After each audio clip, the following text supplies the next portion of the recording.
એટલા બધા જર્મ્સથી ભરેલું છે. એ જર્મ્સ અને આપણી ઇમ્યુનિટી સિસ્ટમ એ આપણું ડૉક્ટર છે આપણા બોડીનો. That fight against all. Exactly Yeah. Exactly. તમે ગમે એ આપણે મુંબઈવાળા ખાસ ધૂળમાંથી આવો કાંઈથી બી આવો, કાંઈ બી હાથમાં આવ્યું મોઢામાં નાખ્યું પછી તમે હાથ પગ ધુઓ, તમને કાંઈ નથી થવાનું.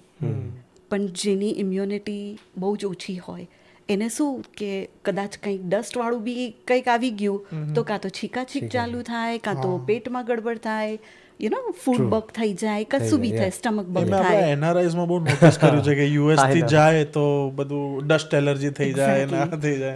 પણ ટુ બી ઓનેસ્ટ, મને અહીંયા 9.5 વર્ષ જેવું થયું છે.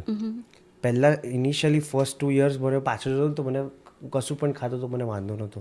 પણ હવે જ્યારે જઉં છું ને મને પાણી ચેન્જ થાય તો પ્રોબ્લેમ થઈ જાય છે. ખાવાથી કોઈ પણ આડી તેડી જગ્યાએ ખાઈ લઉં તો આઈ ફીલ લાઈક મને તરત જ